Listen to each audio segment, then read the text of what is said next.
BNP বুঝে গেছে প্রধান উপদেষ্টার বা ডক্টর ইউনূসের ভাষণে যে ইঙ্গিত, তাতে বিএনপির প্রত্যাশা পূরণ হচ্ছে না, জনতার বিজয় হবে। দর্শক, বিএনপি কি চায়? আমরা আলোচনাটা করছি সরকারের 100 দিন পূর্তি উপলক্ষে অধ্যাপক ডক্টর মোহাম্মদ ইউনূসের জাতির উদ্দেশ্যে যে ঐতিহাসিক যুগান্তকারী ভাষণ, যে কমিটমেন্ট সংস্কারের প্রতি তিনি দেখিয়েছেন, তার প্রতিক্রিয়ায় বিএনপির যে নাখোশ হওয়া, বিএনপির যে অসন্তুষ্ট হওয়া, এই বিষয়টা বিশ্লেষণ করছি। বিএনপি স্পষ্টই বুঝে গেছে যে ডক্টর ইউনূস যে দৃঢ়তা দেখিয়েছেন, তাতে বিএনপি যেটা চায়, বিএনপি কি চায়? বিএনপি চায় জনগণকে ভুলভাল বুঝিয়ে একটু বিশৃঙ্খল পরিস্থিতি তৈরি করে ডক্টর ইউনূস সরকারকে ব্যর্থ করে দিয়ে দ্রুত একটা নির্বাচন আদায় করা এবং সেই নির্বাচনে নাম কস্তে হোক আর যেভাবে হোক বিএনপি ক্ষমতায় চলে যাওয়া। কারণ নির্বাচন হলেই বিএনপি ক্ষমতায় যাবে, এটা বিএনপির বিশ্বাস। এই জন্য কোনো রকম একটা নির্বাচনই হচ্ছে বিএনপির এখন মুখ্য। সংস্কার অমুক তমুক কত কি, এগুলো নিয়ে কোনো কথা নেই।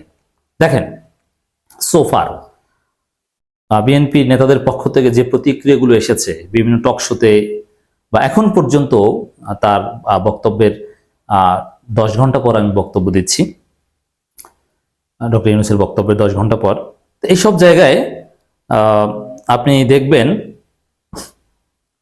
যে ডক্টর ইউনূস নানান বিষয়ে কথা বলেছেন। মানুষের সাথে সম্পর্কিত, মানুষের জীবন মরণের সাথে সম্পর্কিত, জুলাই আগস্ট গণবিপ্লবে আহত নিহতদের বিষয়ে অনেক বিষয়ে কথা বলেছেন। কিন্তু এইসব বিষয়ে ভালো মন্দ বিএনপির কোনো সে নাই। বিএনপির কথা ঘুরে ফিরে ওই নির্বাচন। এর মানে নির্বাচন ছাড়া বিএনপি এদেশের জন্য এখন আর কোনো কাজ করছে না, নির্বাচন আদায় করাই লক্ষ্য। কিন্তু বিএনপি বুঝে গেছে যে ডক্টর ইউনূস যে ইঙ্গিত দিয়েছেন, তাতে নির্বাচন নিয়ে বেশি বাড়াবাড়ি করলে জরুরি অবস্থা তাদের কপালে আছে। দ্রুত নির্বাচন হতে যাচ্ছে না, রাষ্ট্র সংস্কার হবে এবং সংস্কারের জন্য নির্বাচনের প্রয়োজনে লেট হবে।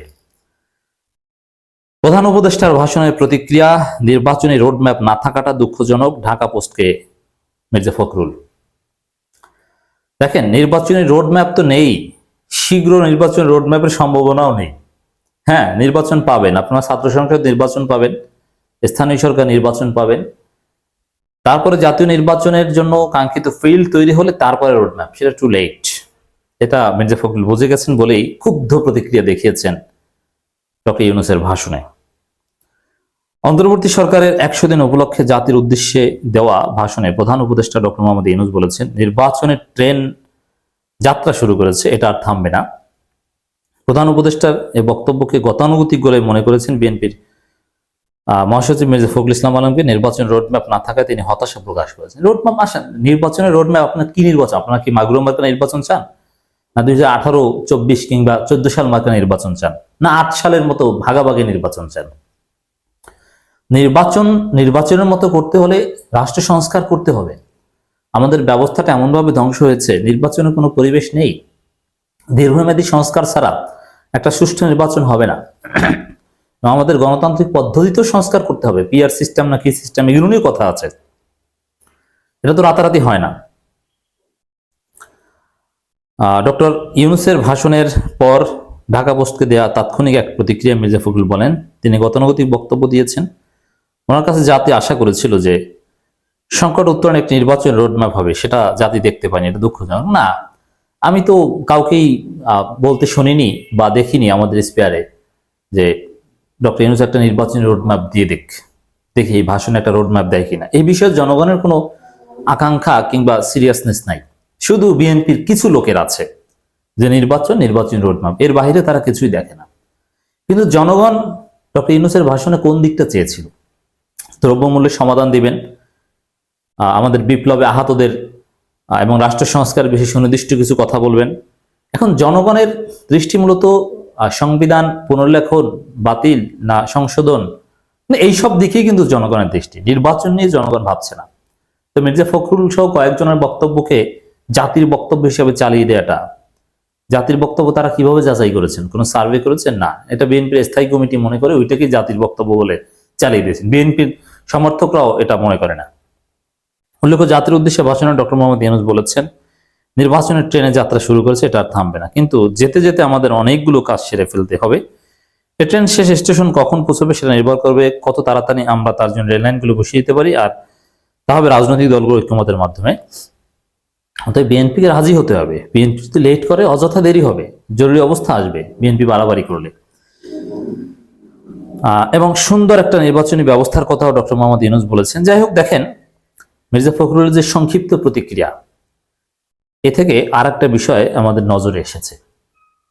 বিএনপির সাপোজ ডক্টর ইউনূস যদি 1 ঘন্টা বক্তব্য দেয় বা আধা ঘন্টা বক্তব্য দেয়, বিএনপির লোকজন কিছু শুনবেই না।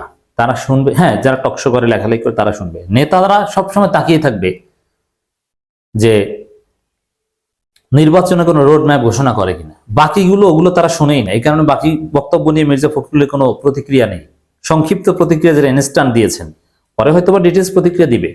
ইনস্ট্যান্ট প্রতিক্রিয়ায় জাস্ট শুধু নির্বাচন নিয়ে কথা বলেছেন। এর মানে বিএনপি নেতারা অন্য কোনো বক্তব্য, দেশের জাতির জনগণের অন্য কোনো সমস্যা নিয়ে কনসার্ন নয়, তারা শুধু নির্বাচনের কথাটাই শুনতে চায়। এটা হচ্ছে বাস্তবতা। যেমন অনেকে দেখবেন যারা ক্রিকেট ফুটবলের ভক্ত, তারা অনেকে খবর দেখে, তারা অন্যান্য কি বলা টলে ওগুলো তাদের কাছে মুখ্য নয়। ওই খবরে কত রান, কত কি স্কোর, কয় গোল, এটার দিকে তাকিয়ে থাকে, শুধু ওইটা জানার জন্য খবর দেখে। তো বিএনপির অবস্থা হচ্ছে এটা, তাদের গোল, তাদের রান হচ্ছে এখন নির্বাচন, অন্য বিষয় নিয়ে তারা ভাবে না। কিন্তু রাজনীতি করতে হলে জনগণের জন্য রাজনীতি করতে হবে। এভাবে শুধু নির্বাচন নিয়ে ব্যস্ত, ক্ষমতার হালুয়া রুটি পাওয়ার জন্য পাগল হলে চলবে না। আসুন জনগণের জন্য রাজনীতি করি। বিএনপি যদি পজিটিভ পলিটিক্স করে, দেশটা জরুরি অবস্থা থেকে বাঁচবে।